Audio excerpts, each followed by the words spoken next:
ਜਿਹੜੇ nation Russian oil ਔਰ gas purchase ਕਰਨਗੇ ਰਸ਼ੀਆ ਤੋਂ including India are propping up Putin war machine.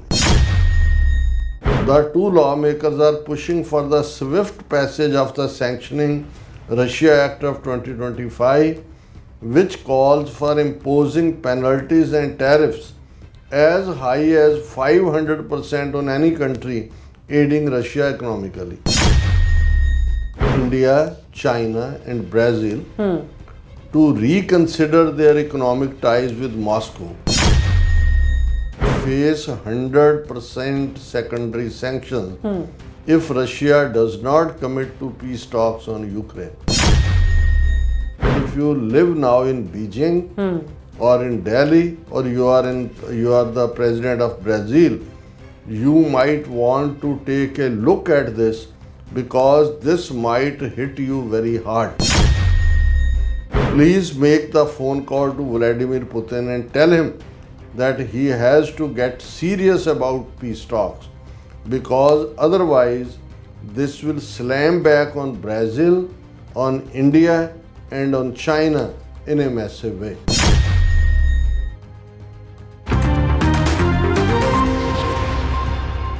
Waheguru ji ਕਾ ਖਾਲਸਾ ਵਾਹਿਗੁਰੂ ਜੀ ਕੀ ਫਤਿਹ। ਅਸਲਾਮ ਵਾਲੇਕਮ ਆਦਾਬ ਅਰਜ਼ ਮਹਾ ਤੁਹਾਡੀ ਹੋਸਟ ਨੀਲਮ ਕੌਰ ਤੇ ਮੈਂ ਟੀਵੀ ਫੋਰ ਸਾਰੇ ਦਰਸ਼ਕਾਂ ਤੇ ਸਰੋਤਿਆਂ ਨੂੰ ਜੀ ਆਇਆਂ ਖੰਦੀਆਂ ਪ੍ਰੋਗਰਾਮ ਸੱਚਾ ਸੱਚ ਵਿੱਚ ਜਿਹੜੇ ਇਸ ਪ੍ਰੋਗਰਾਮ ਨਾਲ ਦੇਸ਼ਾਂ ਵਿਦੇਸ਼ਾਂ ਤੋਂ ਜੁੜ ਚੁੱਕੇ ਨੇ। ਖਾਲਸਾ ਅਫੇਅਰ ਸੈਂਟਰ ਦੇ ਸੰਚਾਲਕ ਡਾਕਟਰ ਅਮਰਜੀਤ ਸਿੰਘ ਜੀ ਸਟੂਡੀਓ 'ਚ ਮੇਰੇ ਨਾਲ ਸ਼ਾਮਲ ਨੇ। ਉਹਨਾਂ ਨਾਲ ਗੱਲਬਾਤ ਕਰਕੇ ਅੱਜ ਦੇ ਮਸ਼ਹੂਰ ਉਹਨਾਂ ਦਾ ਤਬਸਰਾ ਜਾਣਦੇ ਹਾਂ। ਜੀ ਡਾਕਟਰ ਸਾਹਿਬ ਵਾਹਿਗੁਰੂ ਜੀ ਕਾ ਖਾਲਸਾ ਵਾਹਿਗੁਰੂ ਜੀ ਕੀ ਫਤਿਹ। ਹਾਂ ਜੀ ਨੀਲਮ ਕੌਰ ਜੀ, ਤੁਹਾਨੂੰ ਵੀ ਤੇ ਦੁਨੀਆ ਭਰ 'ਚ ਬੈਠੇ ਸਾਡੇ ਬਹੁਤ ਹੀ ਪਿਆਰੇ ਸੋਹਣੇ ਸਿਆਣੇ ਟੀਵੀ 84 ਦੇ ਵਿਊਅਰਸ ਨੂੰ ਵੀ ਵਾਹਿਗੁਰੂ ਜੀ ਕਾ ਖਾਲਸਾ ਵਾਹਿਗੁਰੂ ਜੀ ਕੀ ਫਤਿਹ। ਸਾਡੇ ਬਹੁਤ ਹੀ ਪਿਆਰੇ ਮੁਸਲਮਾਨ ਭੈਣਾਂ ਭਰਾਵਾਂ ਨੂੰ ਅਸਲਾਮ ਅਲੈਕਮ। ਗੰਗਾ ਜਮਨੀ ਤਹਿਜ਼ੀਬ ਦੇ ਹਿੰਦੂ ਤਵੀਆਂ ਨੂੰ ਨਮੋ ਨਮੇ ਤੇ ਬਾਕੀ ਵੀਰਾਂ ਭੈਣਾਂ ਨੂੰ ਆਦਾਬ ਅਰਜ਼। ਜੀ ਡਾਕਟਰ ਸਾਹਿਬ ਜੀ ਆਇਆਂ ਨੂੰ ਪ੍ਰੋਗਰਾਮ ਸੱਚਾ ਸੱਚ ਵਿੱਚ ਬਹੁਤ ਧੰਨਵਾਦ। ਜੀ ਡਾਕਟਰ ਸਾਹਿਬ ਅੱਜ 16 ਜੁਲਾਈ 2025 ਪਹਿਲੀ ਸਾਵਨ ਨਾਨਕ ਸ਼ਾਹੀ ਸੰਮਤ 557 ਦਾ ਦਿਨ ਹੈ ਤੇ ਡਾਕਟਰ ਸਾਹਿਬ ਪ੍ਰੋਗਰਾਮ ਸ਼ੁਰੂ ਕਰਨ ਤੋਂ ਪਹਿਲਾਂ ਅਸੀਂ ਆਪਣੇ ਦਰਸ਼ਕਾਂ ਤੇ ਸਰੋਤਿਆਂ ਨੂੰ ਹਮੇਸ਼ਾ ਤਰ੍ਹਾਂ ਦੱਸਦੇ ਵਿਊਅਰਸ, ਜੇ ਤੁਸੀਂ ਹੱਕ ਸੱਚ ਇਨਸਾਫ ਤੇ ਪੈਰਾ ਦਿਨ ਦਾ ਇੱਕੋ ਇੱਕ ਚੈਨਲ ਟੀਵੀ 84 ਨੂੰ ਦੇਖਣਾ ਚਾਹੁੰਦੇ ਹੋ ਤਾਂ ਤੁਸੀਂ ਦੇਖ ਸਕਦੇ ਸਪੈਕਟਰਮ ਕੇਬਲ, ਆਰਸੀਐਨ ਕੇਬਲ, ਬੈਲਕਮ ਕੈਨੇਡਾ, roku, ਜਾਦੂ ਬਾਕਸ, ਸ਼ਾਵਾ, ਫੇਸਬੁੱਕ ਟੀਵੀ 84 ਦੀ ਐਪ ਰਾਹੀਂ online streaming and IP box ਤੇ ਤੁਸੀਂ ਟੀਵੀ 84 ਨੂੰ ਦੇਖ ਸਕਦੇ ਹੋ। ਵਿਊਅਰਸ, ਜੇ ਤੁਸੀਂ ਟੀਵੀ 84 ਨਾਲ ਜੋ ਪ੍ਰੋਗਰਾਮ ਸੱਚੋ ਸੱਚ ਨਾਲ ਫੇਸਬੁੱਕ ਰਾਹੀਂ ਜੁੜੇ ਹੋ ਤੇ ਇਸ ਨੂੰ ਵੱਧ ਲਾਈਕ ਕਰੋ ਤੇ ਸ਼ੇਅਰ ਕਰੋ ਅਤੇ ਨਾਲ ਹੀ YouTube ਤੇ ਸਬਸਕ੍ਰਾਈਬ ਵੀ ਕਰੋ। ਇਹ ਵੀ ਦੱਸ ਦਿਓ ਕਿ ਤੁਸੀਂ ਟੀਵੀ 84 ਦੀ ਐਪ ਨੂੰ ਐਂਡਰੋਇਡ ਐਂਡ ਐਪ ਸਟੋਰ ਤੇ ਡਾਊਨਲੋਡ ਕਰਕੇ ਜੋ ਟੀਵੀ 84 ਦੀ ਲਾਈਵ ਸਟ੍ਰੀਮ ਹੈ ਇਸ ਨੂੰ ਤੁਸੀਂ 24 ਆਵਰਸ ਦੇਖ ਸਕਦੇ ਹੋ। ਸੋ ਵਿਊਅਰਸ, ਪ੍ਰੋਗਰਾਮ ਦੀ ਸ਼ੁਰੂਆਤ ਕਰਾਂਗੇ ਅੱਜ ਦੀ ਸਪਾਂਸਰਸ਼ਿਪ ਦੇ ਵਾਲੇ ਨਾਲ ਕਿ ਅੱਜ ਦੇ ਪ੍ਰੋਗਰਾਮ ਸੱਚੋ ਸੱਚ ਨੂੰ ਸਪਾਂਸਰ ਕੀਤਾ ਗਿਆ ਹੈ ਸਰੀ ਕੈਨੇਡਾ ਤੋਂ DSG ਟਰੱਕਿੰਗ ਵੱਲੋਂ। ਸੋ ਇਹਨਾਂ ਨੇ ਟੀਵੀ 84 ਦੀ ਵੱਧ ਤੋਂ ਵੱਧ ਮਦਦ ਕਰਨ ਲਈ ਕਿਹਾ ਹੈ ਔਰ ਨਾਲ ਹੀ ਖਾਲਿਸਤਾਨ ਤੇ ਸਿੱਖ ਕੌਮ ਦੀ ਚੜ੍ਹਦੀ ਕਲਾ ਦੀ ਅਰਦਾਸ ਕੀਤੀ ਹੈ। ਸੋ ਅੱਜ ਦੀ ਸਪਾਂਸਰਸ਼ਿਪ ਲਈ ਅਸੀਂ DSG ਟਰੱਕਿੰਗ ਹੋਰਾਂ ਦਾ ਤਹਿ ਦਿਲ ਤੋਂ ਧੰਨਵਾਦ ਕਰਦੇ ਹਾਂ ਔਰ ਤੁਹਾਨੂੰ ਵੀ ਅਪੀਲ ਤੇ ਬੇਨਤੀ ਕਰਦੇ ਹਾਂ ਕਿ ਤੁਸੀਂ ਪ੍ਰੋਗਰਾਮ ਸੱਚੋ ਸੱਚ ਨੂੰ ਵੱਧ ਤੋਂ ਵੱਧ ਸਪਾਂਸਰ ਕਰੋ। ਸਪਾਂਸਰਸ਼ਿਪ ਲਈ ਤੁਸੀਂ ਸਾਨੂੰ ਕਾਲ ਕਰ ਸਕਦੇ ਹੋ ਸਾਡੇ ਫੋਨ ਨੰਬਰ ਤੇ 5166619184। ਸੇਮ ਨੰਬਰ ਤੇ WhatsApp ਕਰ ਸਕਦੇ ਹੋ। ਤੁਸੀਂ ਸਾਨੂੰ ਈਮੇਲ ਵੀ ਕਰ ਸਕਦੇ ਹੋ info@tv84.tv ਤੇ। ਸੋ ਵਿਊਅਰਸ, ਪਹਿਲੇ ਸੈਗਮੈਂਟ ਦੇ ਵਿੱਚ ਆਪਾਂ ਗੱਲਬਾਤ ਕਰਨ ਜਾ ਰਹੇ ਹਾਂ ਭਾਰਤ ਦੇ ਹਵਾਲੇ ਨਾਲ ਕਿ ਭਾਰਤ ਦੀ ਵਿਦੇਸ਼ ਨੀਤੀ ਦੇ ਨਿਕਲੇ ਜਲੂਸ ਨੇ ਹੁਣ ਭਾਰਤ ਦਾ ਆਰਥਿਕ ਕਾਫੀਆ ਵੀ ਤੰਗ ਕਰਨਾ ਸ਼ੁਰੂ ਕਰ ਦਿੱਤਾ ਔਰ ਨੈਟੋ ਦੇ ਮੁਖੀ ਮਾਰਕ ਰੂਟੇ ਨੇ ਚੀਨ, ਬ੍ਰਾਜ਼ੀਲ ਸਮੇਤ ਭਾਰਤ ਨੂੰ ਧਮਕੀ ਦਿੱਤੀ ਹੈ ਕਿ ਜੇ ਇਹਨਾਂ ਨੇ ਰੂਸ ਦਾ ਤੇਲ ਖਰੀਦਣਾ ਨਾ ਬੰਦ ਕੀਤਾ ਤਾਂ 100% ਹੋਰ ਸੈਕੰਡਰੀ ਸੈਂਕਸ਼ਨਸ ਜਿਹੜੀਆਂ ਉਹ ਲਗਾਈਆਂ ਜਾਣਗੀਆਂ। ਇਸੇ ਤਰ੍ਹਾਂ ਅਮਰੀਕਨ ਸੈਨੇਟ ਵਿੱਚ ਇੱਕ ਬਿੱਲ ਪੇਸ਼ ਕੀਤਾ ਗਿਆ ਹੈ ਜਿਸ ਅਨੁਸਾਰ ਰੂਸ ਤੋਂ ਤੇਲ ਖਰੀਦਣ ਵਾਲੇ ਮੁਲਕਾਂ ਤੇ 500% ਵਾਧੂ ਟੈਰਿਫ ਲਗਾਇਆ ਜਾਏਗਾ। ਸੋ ਵਿਚਾਰਾ ਹੁਣ ਭਾਰਤ ਹੈ ਉਹ ਕੀ ਕਰੇ, ਜਿਸ ਤਰ੍ਹਾਂ ਕਿ ਕਹਿੰਦੇ ਨੇ ਚਿੜੀ ਵਿਚਾਰੀ ਕੀ ਕਰੇ, ਠੰਡਾ ਪਾਣੀ ਪੀ ਮਰੇ। ਸੋ ਇਸ ਬਾਰੇ ਆਪਾਂ ਗੱਲਬਾਤ ਕਰਨ ਜਾ ਰਹੇ ਹਾਂ। ਸੋ ਅਸੀਂ ਚਾਹਾਂਗੇ ਕਿ ਤੁਸੀਂ ਇਸੇ ਤਰ੍ਹਾਂ ਬਣੇ ਰਹਿਣਾ। ਦੇਖਣ ਸੁਣ ਲਈ ਤੁਹਾਡਾ ਸਭ ਦਾ ਬਹੁਤ ਬਹੁਤ ਧੰਨਵਾਦ। ਜੀ ਡਾਕਟਰ ਸਾਹਿਬ, ਕੀ ਵਿਚਾਰਾਂ ਨੇ? ਸਭ ਤੋਂ ਪਹਿਲਾਂ ਤਾਂ ਅੱਜ ਦੇ ਪ੍ਰੋਗਰਾਮ ਨੂੰ ਸਪਾਂਸਰ ਕਰਨ ਲਈ ਅਸੀਂ DSG ਟਰੱਕਿੰਗ ਜਿਹੜੇ ਸਰੀ ਬ੍ਰਿਟਿਸ਼ ਕੋਲੰਬੀਆ ਕੈਨੇਡਾ ਬੇਸਡ ਨੇ ਉਹਨਾਂ ਦਾ ਸ਼ੁਕਰੀਆ ਅਦਾ ਕਰਦੇ ਹਾਂ। ਇਹ ਵੀਰ ਨਿਸ਼ਕਾਮ ਸੇਵਾ ਭਾਵਨਾ ਵਾਲੇ ਨੇ। ਸੋ ਇਹ ਨਹੀਂ ਚਾਹੁੰਦੇ ਕਿ ਇਹਨਾਂ ਦੇ ਨਾਂ ਨੂੰ ਲੈ ਕੇ ਜਾਂ ਇਹਨਾਂ ਦੀ ਸੇਵਾ ਨੂੰ ਜਿਹੜਾ ਉਹ ਕੁਝ ਡਿਸਕਸ ਕੀਤਾ ਜਾਏ। ਸੋ ਮੈਂ ਹਮੇਸ਼ਾ ਹੀ ਸਮਝਦਾ ਕਿ ਵੈਸੇ ਤਾਂ ਜਿਹੜੇ ਵੀ ਇਸ ਸਾਡੇ ਨਾਲ ਤੁਰੇ ਨੇ ਜਾਂ ਕੌਮੀ ਖਾਲਿਸਤਾਨ ਦੇ ਕਿਸੇ ਵੀ ਕੌਜ਼ ਨੂੰ ਜਿਹੜਾ ਵੀ ਕੋਈ ਕੰਮ ਕਰਨ ਵਾਲਾ ਸਪੋਰਟ ਕਰਦੇ ਨੇ। ਬਹੁਤ ਸਾਰੇ ਗੁਰੂ ਦੇ ਨਾਲ ਪਿਆਰ, ਪੰਥ ਨਾਲ ਪਿਆਰ ਔਰ ਪੰਥ ਦੀ ਡੈਸਟਨੀ ਜਿਹੜੀ ਕੌਮੀ ਖਾਲਿਸਤਾਨ ਨਾਲ ਜੁੜੀ ਹੋਈ ਹੈ ਉਸ ਨਾਲ ਜੁੜੇ ਹੋਣ ਕਰਕੇ ਹੀ ਮਦਦਗਾਰ ਹੁੰਦੇ ਨੇ। ਫਿਰ ਵੀ ਮੈਂ ਆਪਣਾ ਇਹ ਅਖਲਾਕੀ ਫਰਜ਼ ਸਮਝਦਾ ਕਿ ਜਿਹੜਾ ਵੀ ਮਦਦ ਕਰਦਾ ਹੈ ਜੇ ਅਸੀਂ ਉਸ ਨੂੰ ਰੈਕਗਨਾਈਜ਼ ਕਰਦੇ ਹਾਂ ਇਹ ਦੂਸਰਿਆਂ ਦੇ ਲਈ ਵੀ ਉਤਸ਼ਾਹਜਨਕ ਹੁੰਦਾ ਹੈ। ਔਰ ਵੈਸੇ ਵੀ ਇਹ ਜਿਹੜਾ ਜਿਸ ਨੂੰ ਤੁਸੀਂ ਸੈਂਸ ਆਫ ਗ੍ਰੈਟੀਚਿਊਡ ਕਹਿੰਦੇ ਹੋ ਇਹ ਬੜਾ ਇੰਪੋਰਟੈਂਟ ਹੁੰਦਾ। ਸਭ ਤੋਂ ਹਾਲਾਂ ਇਹ ਵੀ ਨਹੀਂ ਹੈ ਕਿ ਅਸੀਂ ਉਸ ਨੂੰ ਕੋਈ ਅਹਿਸਾਨ ਮੰਨਦੇ ਹਾਂ, ਲੇਕਿਨ ਮੈਨੂੰ ਇਹ ਲੱਗਦਾ ਹੁੰਦਾ ਹੈ ਕਿ ਭਾਈ ਇਹ ਸਾਰੇ ਪੀਰੀਅਡ 'ਚ ਜਦੋਂ ਕਿ ਇਸ ਵੇਲੇ ਇਕੋਨਮੀ ਦਾ ਵੀ ਮਾੜਾ ਹਾਲ ਹੈ, ਅਮਰੀਕਾ ਹੋਏ, ਕੈਨੇਡਾ ਹੋਏ, ਬਹੁਤ ਸਾਰੇ ਜਿਹੜੇ ਨੇ ਉਹ ਸਵੇਰ ਤੋਂ ਸ਼ਾਮ ਤੱਕ ਕਿਰਤ ਕਰਨ ਵਾਲੇ ਸਾਡੇ ਵੀਰ ਭੈਣਾਂ ਨੇ ਤੇ ਆਪਣੀ ਉਸ ਕਿਰਤ ਕਮਾਈ 'ਚੋਂ ਜਿੱਥੇ ਉਹ ਹੋਰ ਵੀ ਪਰਿਵਾਰਕ ਜ਼ਿੰਮੇਵਾਰੀਆਂ, ਸਮਾਜਿਕ ਗੁਰਦੁਆਰਾ ਸਾਹਿਬਾਨ ਨਾਲ ਜੁੜੇ ਹੋਏ ਬਹੁਤ ਸਾਰੇ ਸਮਾਗਮਾਂ 'ਚ ਜਿਹੜਾ ਉਹ ਆਪਣਾ ਹਿੱਸਾ ਪਾਉਂਦੇ ਨੇ, ਉੱਥੇ ਜਿਹੜਾ ਪੋਲੀਟੀਕਲ ਸਟਰਗਲ ਨੂੰ ਰੈਕਗਨਾਈਜ਼ ਕਰਦਾ ਹੈ ਸੱਚਮੁੱਚ ਹੀ ਜਿਹੜਾ ਉਹ ਵਰਥ ਰੈਕਗਨਾਈਜ਼ਿੰਗ ਹੈ। ਸੋ ਅਸੀਂ DSG ਟਰੱਕਿੰਗ ਉਹਨਾਂ ਦਾ ਸ਼ੁਕਰੀਆ ਅਦਾ ਕਰਦੇ ਹਾਂ। ਦੇਖੋ ਇਸ ਵੇਲੇ ਇਹ ਕਹਿਣਾ ਹੋਏ ਜਿਵੇਂ ਸਾਡੇ ਵੀਰ LA ਤੋਂ ਉਹਨਾਂ ਦੀ ਅੱਜ ਕਾਲ ਆਈ, ਉਹ 2 ਹਫ਼ਤੇ ਤੋਂ ਯੂਰਪ ਦੇ ਟੂਰ ਤੇ ਸੀ ਤੇ ਕਹਿਣ ਲੱਗੇ ਕਿ ਵੀ ਜਿਹੜੀ ਇੰਟਰਨੈਸ਼ਨਲ ਸਾਰੀ ਕਹਾਣੀ ਹੈ ਜਾਂ ਸਿਨੇਰੀਓ ਹੈ ਜਾਂ ਇੰਟਰਨੈਸ਼ਨਲ ਪੋਲਿਟਿਕਸ ਹੈ ਔਰ ਖ਼ਾਸ ਤੌਰ 'ਤੇ ਸਾਡੇ ਖਿੱਤੇ ਨਾਲ ਸੰਬੰਧਿਤ, ਉਹਨਾਂ ਨੇ ਕਿਹਾ ਵੀ ਦੈਟ ਇਜ਼ ਬਿਕਮਿੰਗ ਇੰਟਰਸਟਿੰਗ। ਮੈਂ ਕਿਹਾ ਨਾਟ ਇੰਟਰਸਟਿੰਗ, ਵੈਰੀ ਇੰਟਰਸਟਿੰਗ, ਕਿਉਂਕਿ ਦੇਖੋ ਤਬਦੀਲੀਆਂ ਇੰਨੀ ਤੇਜ਼ੀ ਨਾਲ ਹੋ ਰਹੀਆਂ ਨੇ। ਹਰ 24 ਘੰਟੇ ਬਾਅਦ ਜਦੋਂ ਕਿਸੇ ਨਾ ਕਿਸੇ ਪਾਸਿਓਂ ਕਿਸੇ ਦਾ ਕੋਈ ਬਿਆਨ ਆਉਂਦਾ ਹੈ ਜਾਂ ਕੋਈ ਰਿਐਕਸ਼ਨ ਆਉਂਦਾ ਹੈ ਤੇ ਇੱਕਦਮ ਲੱਗ ਰਿਹਾ ਹੁੰਦਾ ਹੈ ਕਿ ਵੀ ਇਹ ਹਾਲਾਂ ਇਸ ਨੂੰ ਜੇ ਕਹਿਣਾ ਹੋਏ ਵੀ ਅਜੇ ਕੋਈ ਇੱਕ ਲਾਵਾ ਫੁੱਟ ਰਿਹਾ, ਲਾਵਾ ਕਿੱਥੇ ਆ ਕੇ ਸੈਟਲ ਹੋਏਗਾ, ਕਿੰਨਾ ਡੈਮੇਜ ਕਰੇਗਾ ਜਾਂ ਕਿੰਨਾ ਜਿਹੜਾ ਉਸ ਦਾ ਉਛਾਲ ਹੋਏਗਾ, ਇਹ ਤਾਂ ਬਾਅਦ ਦੀ ਗੱਲ ਹੈ। ਪਰ ਇਹ ਜਿਹੜੀ ਸਿਚੁਏਸ਼ਨ ਹੈ ਉਹ ਫਲੂਇਡ ਹੈ। ਯਾਨੀ ਫਲੂਇਡ ਦਾ ਮਤਲਬ ਇਹ ਹੁੰਦਾ ਕਿ ਸੋਲੀਡੀਫਾਈ ਨਹੀਂ ਹੈ, ਅਜੇ ਸੋਲੀਡੀਫਾਈ ਹੋਣੀ ਹੈ। ਕਦੇ ਉਸ ਦਾ ਜਿਹਨੂੰ ਪਾਣੀ ਦਾ ਰੇਲਾ ਕਹਿੰਦੇ ਨੇ, ਰੇਲਾ ਇੱਧਰ ਨੂੰ ਜਾਂਦਾ ਤੇ ਲੱਗਦਾ ਇਹ। ਔਰ ਜੇ ਅਸੀਂ ਜਨਵਰੀ ਤੋਂ ਲੈ ਕੇ ਹੁਣ ਤੱਕ ਜਦੋਂ ਤੋਂ ਪ੍ਰੈਜ਼ੀਡੈਂਟ ਟਰੰਪ ਉਹਨਾਂ ਨੇ ਆਪਣੇ ਆਫਿਸ ਦੀ ਸਹੁੰ ਚੁੱਕੀ ਔਰ ਹਾਲਾਂ ਉਹਨਾਂ ਨੇ ਬਹੁਤ ਸਾਰੇ ਜਿਹੜੇ ਆਪਣੇ ਆਰਡਰ ਨੇ ਉਹ ਤਾਂ ਪਹਿਲਾਂ ਹੀ ਕੱਢਣੇ ਸ਼ੁਰੂ ਕਰ ਦਿੱਤੇ ਸੀ ਔਰ ਫਿਰ ਉਹਨਾਂ ਦੇ ਜਿਹੜਾ ਸੋਸ਼ਲ ਮੀਡੀਆ ਦੇ ਰਾਹੀਂ ਹੀ ਉਹ ਪ੍ਰੈਜ਼ੀਡੈਂਸੀ ਰਨ ਕਰ ਰਹੇ ਨੇ।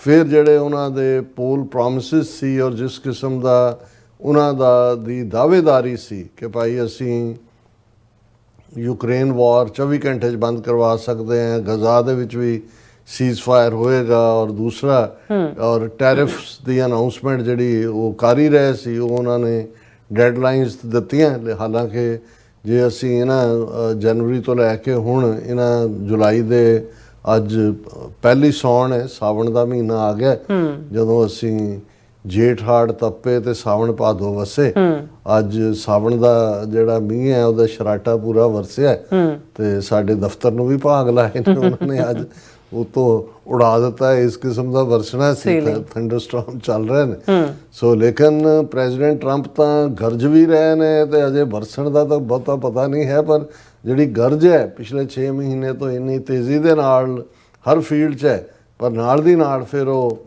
ਨਿਹੰਗ ਸਿੰਘਾਂ ਵਾਂਗੂ ਛੋਟਾਂ ਵੀ ਦੇ ਦਿੰਦੇ ਨੇ। ਉਹ ਇਹ ਵੀ ਕਹਿੰਦੇ ਨੇ ਕਿ ਵੀ ਤੂੰ ਅਜੇ ਭਾਅ ਸੁਣ ਕੇ ਹੀ ਸਾਡਾ ਦੌੜ ਗਿਆ, ਸਿੰਘਾਂ ਦੇ ਭਾਅ ਸੁਣੇ ਨੇ, ਛੋਟਾਂ ਨਹੀਂ ਦੇਖੀਆਂ।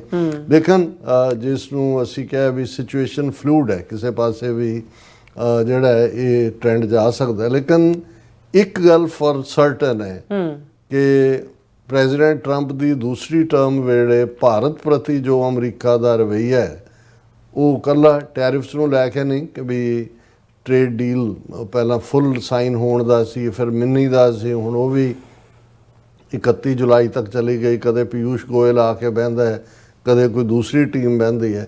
ਪਰ ਓਵਰਆਲ ਜਿਵੇਂ ਭਾਰਤ ਨੇ ਬਾਈਡਨ ਐਡਮਿਨਿਸਟ੍ਰੇਸ਼ਨ ਦੇ ਵੇਲੇ ਜਿਹਨੂੰ ਇਹ ਕਹੋ ਕਿ ਚੰਮ ਦੀਆਂ ਚਲਾਈਆਂ ਕਿ ਇੱਕ ਪਾਸੇ ਉਹ UN ਦੇ ਵਿੱਚ ਬੈਠਾ ਸੀ, ਜਨਰਲ ਅਸੈਂਬਲੀ 'ਚ ਵੀ, ਸਿਕਿਉਰਿਟੀ ਕਾਉਂਸਲ 'ਚ ਵੀ ਜਿਹੜਾ ਉਹਨੂੰ ਮੌਕਾ ਮਿਲਦਾ ਹੈ, ਜਾਂ ਦੂਸਰਾ ਉਹਨਾਂ ਨੇ ਰੂਸ ਦਾ ਜਿਹੜਾ ਹਮਲਾ ਸੀ ਯੂਕਰੇਨ ਦੇ ਉੱਤੇ ਉਹਨੂੰ ਬਿਲਕੁਲ ਕੰਡੈਮ ਨਹੀਂ ਕੀਤਾ, ਕਿਤੇ ਐਬਸਟੇਨ ਕੀਤਾ, ਕਿਤੇ ਰੂਸ ਤੇ ਹੱਕ 'ਚ ਐਡਵੋਕੇਸੀ ਕਰਨ ਦੀ ਕੋਸ਼ਿਸ਼ ਕੀਤੀ।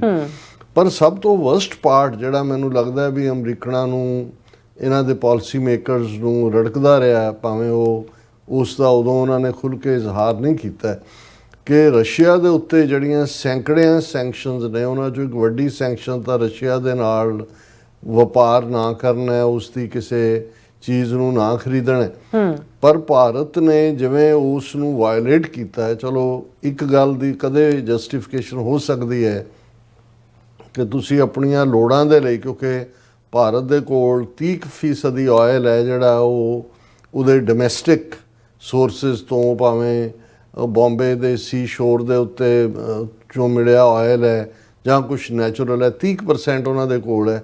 70% ਜਿਹੜਾ ਆਇਲ ਹੈ ਭਾਰਤ ਉਹ ਰਸ਼ੀਆ, ਈਰਾਨ ਔਰ ਸਾਊਦੀ ਅਰੇਬੀਆ ਜਾਂ ਥੋੜਾ ਬਹੁਤ UAE ਤੋਂ ਲੈਂਦਾ ਹੈ।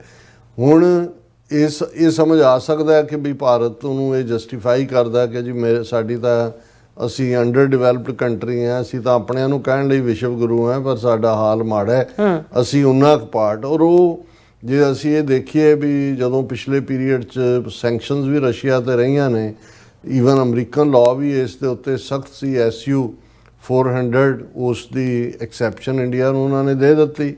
ਈਵਨ ਈਰਾਨ ਦੇ ਉੱਤੇ ਜਿਹੜੀਆਂ ਸੈਂਕਸ਼ਨਸ 1979 ਤੋਂ ਚੱਲ ਰਹੀਆਂ ਨੇ, ਚਾਬਹਾਰ ਪੋਰਟ ਨੂੰ ਡਿਵੈਲਪ ਕਰਨ ਦਾ, ਔਰ ਇਹ ਕਹਿ ਕੇ ਕਿ ਜੀ ਇਸ ਦੇ ਨਾਲ ਸਿੱਧੀ ਐਕਸੈਸ ਅਫਗਾਨਿਸਤਾਨ ਨੂੰ ਹੋਏਗੀ, ਪਾਕਿਸਤਾਨ ਨੂੰ ਬਾਈਪਾਸ ਕਰਕੇ, ਉਹ ਵੀ ਅਮਰੀਕਾ ਨੇ ਔਖੇ ਸੌਖੇ ਜਰ ਲਿਆ। ਲੇਕਿਨ ਜਿਹੜਾ ਸਭ ਤੋਂ ਵਰਸਟ ਪਾਰਟ ਸੀ ਕਿ ਵੀ ਜਿਹੜਾ ਬਾਣੀਏ ਦੀ ਅੱਖ ਹਮੇਸ਼ਾ ਪੈਸੇ ਤੇ ਹੁੰਦੀ ਹੈ, ਕਿ ਉਹਨਾਂ ਨੇ ਬਹੁਤ ਸਾਰਾ ਅੱਗੇ ਨਾਲੋਂ 20 ਗੁਣਾ 30 ਗੁਣਾ ਜ਼ਿਆਦਾ ਆਇਲ ਰਸ਼ੀਆ ਤੋਂ ਖਰੀਦਿਆ।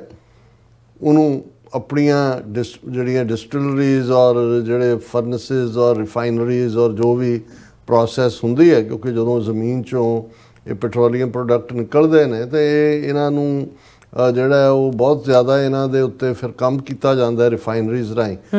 ਉਹਨਾਂ ਨੂੰ ਉਹਨਾਂ ਰਿਫਾਈਨਰੀਜ਼ ਦੇ ਵਿੱਚ ਫਰਦਰ ਪ੍ਰੋਸੈਸ ਕਰਕੇ ਜਾਂ ਉਹਨੂੰ ਪਿਊਰੀਫਾਈ ਕਰ ਲਓ, ਜਾਂ ਉਹਦੇ ਲਈ ਕੋਈ ਵੀ ਟਰਮ ਟੈਕਨੀਕਲ ਹੋ ਸਕਦੀ ਹੈ, ਉਹਨੂੰ ਵਾਪਸ ਯੂਰਪ ਦੀ ਮਾਰਕੀਟ ਦੇ ਵਿੱਚ ਵੇਚਿਆ। ਹੁਣ ਜਿਹੜਾ ਭਾਰਤ ਖੁਦ 30% ਆਇਲ ਪ੍ਰੋਡਿਊਸ ਕਰਦਾ ਹੈ ਉਹ ਰਸ਼ੀਅਨ ਆਇਲ ਦਾ, ਔਰ ਕਿਉਂਕਿ ਇਸ ਮੁੱਦੇ ਦੇ ਉੱਤੇ ਕੋਈ ਟੈਕਨੀਕਲ ਜਿਹੜਾ ਕੋਈ ਨਹੀਂ ਸੀ ਕਿ ਵੀ ਭਾਰਤ ਦੇ ਉੱਤੇ ਉਹ ਪਾਬੰਦੀ ਹੁੰਦੀ, ਕਿਉਂਕਿ ਭਾਰਤ ਦੇ ਉੱਤੇ ਤਾਂ ਸੈਂਕਸ਼ਨਸ ਨਹੀਂ ਸੀ ਲੱਗੀਆਂ ਹੋਈਆਂ।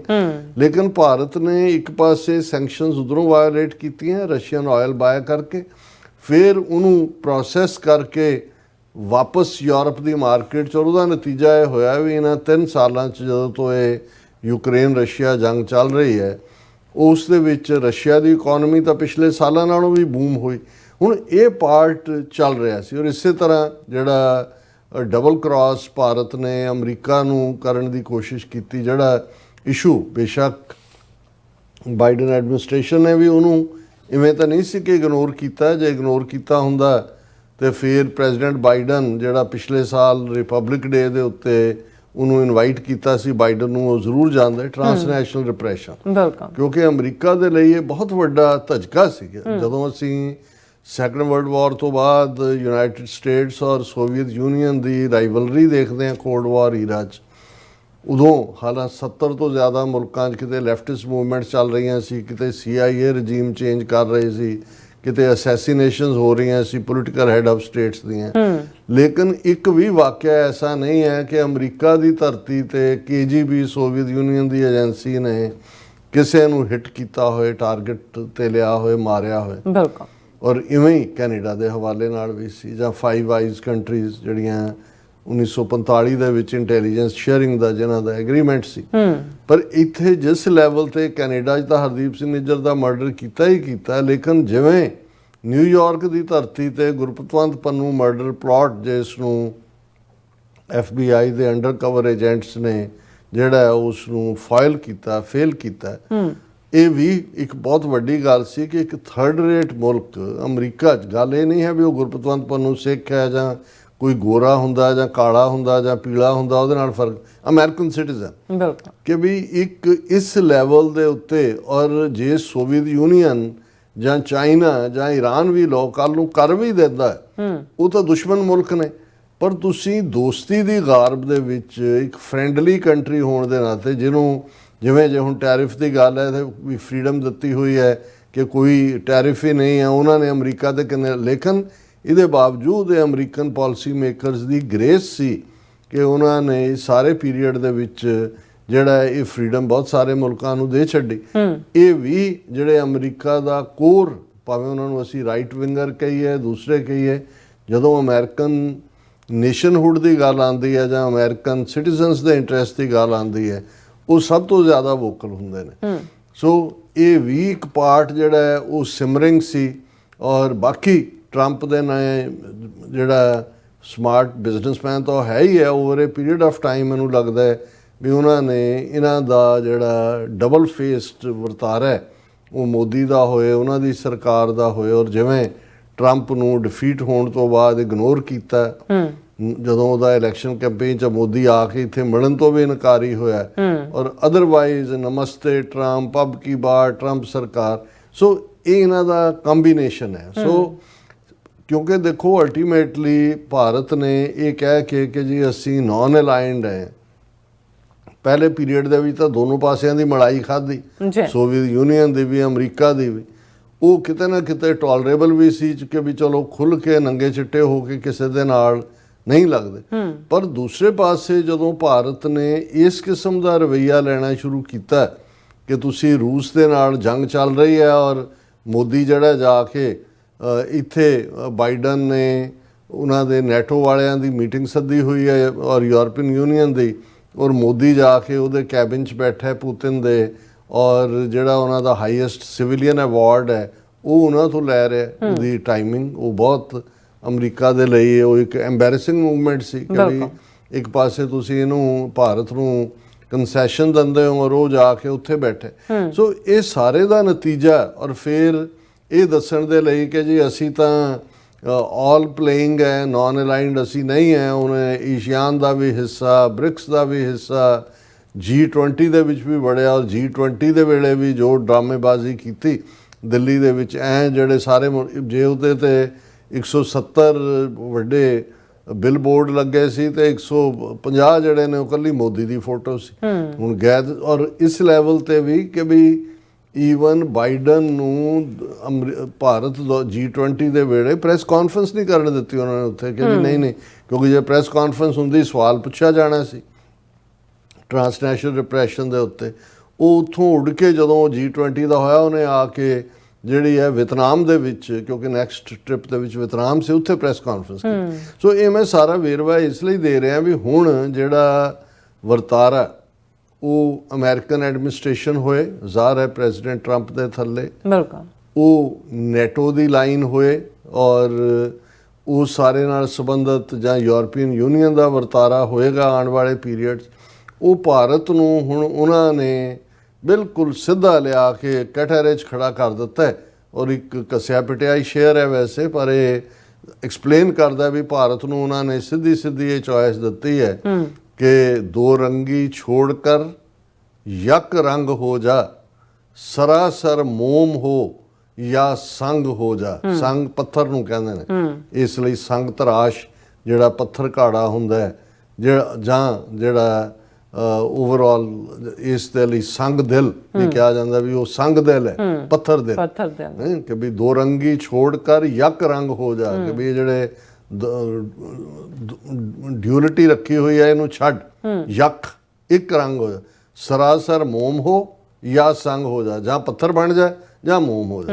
ਸੋ ਹੁਣ ਇਹ ਵਰਤਾਰਾ ਬੜਾ ਸਿੰਪਲੀ, ਇਹਨੂੰ ਜੇ ਪੋਲੀਟੀਕਲ ਈਡੀਅਮ ਪੁੱਟ ਕਰਨਾ ਹੋਏ ਤਾਂ ਭਾਰਤ ਨੂੰ ਉਹਨਾਂ ਨੇ ਕਿਹਾ ਵੀ ਤੁਸੀਂ ਦੱਸੋ ਰੂਸ ਨਾਲ ਖੜੇ ਹੋ ਕਿ ਸਾਡੇ ਨਾਲ ਖੜੇ ਹੋ।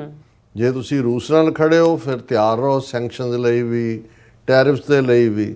ਔਰ ਟਰੰਪ ਨੇ ਤਾਂ ਥੋੜ੍ਹੀ ਜਿਹੀ ਮਾਈਲਡ ਟੋਨ ਦੇ ਵਿੱਚ ਪਿਛਲੇ ਦਿਨਾਂ 'ਚ ਇਹ ਕਿਹਾ ਸੀ, ਉਹਨਾਂ ਨੇ ਕਿਹਾ ਸੀ ਕਿ ਵੀ ਜਿਹੜੇ ਬ੍ਰਾਜ਼ੀਲ ਸਮੇਤ ਜਿਹੜੇ ਮੁਲਕ ਜਿਹੜੇ ਨੇ ਬ੍ਰਿਕਸ ਦਾ ਹਿੱਸਾ ਨੇ, ਜੇ ਉਹਨਾਂ ਦੀਆਂ ਐਂਟੀ ਅਮਰੀਕਨ ਪਾਲਿਸੀਜ਼ ਹੋਈਆਂ ਤੇ ਉਹਨਾਂ ਦੇ ਉੱਤੇ ਸੈਂਕਸ਼ਨਸ ਵਾਧੂ ਲਾਈਆਂ ਜਾਣਗੀਆਂ।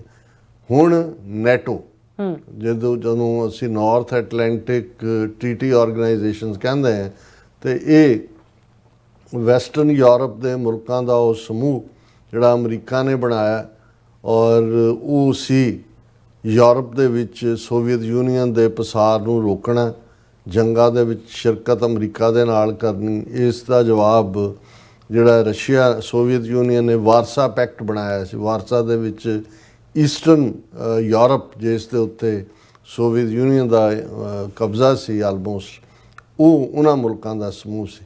ਸੋ ਜ਼ਾਹਰ ਹੈ ਵੀ ਜਦੋਂ ਨੈਟੋ ਸੋਵੀਅਤ ਯੂਨੀਅਨ ਟੁੱਟਿਆ 1999-90 ਤੱਕ ਆਉਂਦਿਆਂ, ਉਦੋਂ ਰਸ਼ੀਆ ਨੇ, ਗੋਰਬਾਚੋਫ ਨੇ ਵੀ ਕਿਹਾ ਇਹਨਾਂ ਨੂੰ ਕਿ ਵੀ ਇਸ ਨੂੰ ਜਿਹੜਾ ਜਾਂ ਤਾਂ ਤੋੜੋ ਜਾਂ ਸਾਨੂੰ ਵੀ ਉਹਦਾ ਮੈਂਬਰ ਬਣਾ ਲਓ।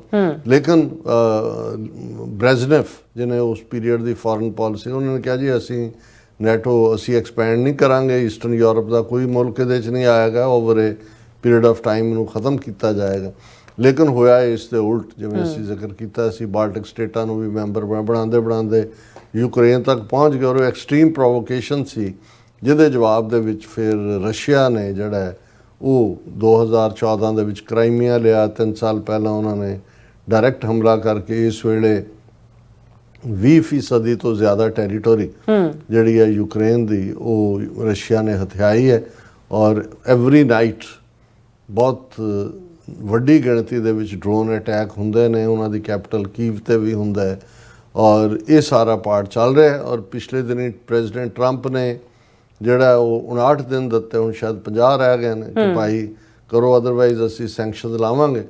ਹੁਣ ਨੈਟੋ ਜਿਸ ਨੂੰ ਇੱਕ ਸਟੇਜ ਦੇ ਉੱਤੇ ਟਰੰਪ ਨੇ ਜਦੋਂ ਇਹ ਕਿਹਾ ਜਿਹੜੇ ਮੁਲਕ ਨੈਟੋ 'ਚ ਨੇ, ਕਿਉਂਕਿ ਅਮਰੀਕਾ ਨਾਲ ਪੈਕਟ ਹੈ ਕਿ ਉਹਨੂੰ ਡਿਫੈਂਡ ਕੇ ਜੀ ਪੈਸੇ ਦਿਓ, ਔਰ ਜਦੋਂ ਨੈਟੋ ਦੇ ਉਸ ਸੰਮੇਲਨ ਦੇ ਵਿੱਚ ਟਰੰਪ ਗਏ ਵੀ ਤੇ ਉਹਦੇ 'ਚ ਵੀ ਉਹਨਾਂ ਨੇ ਵਿਚਾਰੇ ਜਿਹੜੇ ਮੁਲਕ ਵੀ ਨੇ ਉਹਨਾਂ ਨੇ ਇੰਨਾ ਕੁ ਪ੍ਰੋਮਿਸ ਕੀਤਾ ਵੀ ਅਸੀਂ ਆਪਣਾ ਜਿਹੜਾ ਬਜਟ ਹੈ ਉਹਦਾ 5% ਡਿਫੈਂਸ ਦੇ ਵਿੱਚ ਦਿਆਂਗੇ, ਜਿਹੜਾ ਪ੍ਰੋਟੈਕਟ ਕਰਨ ਦੇ ਲਈ।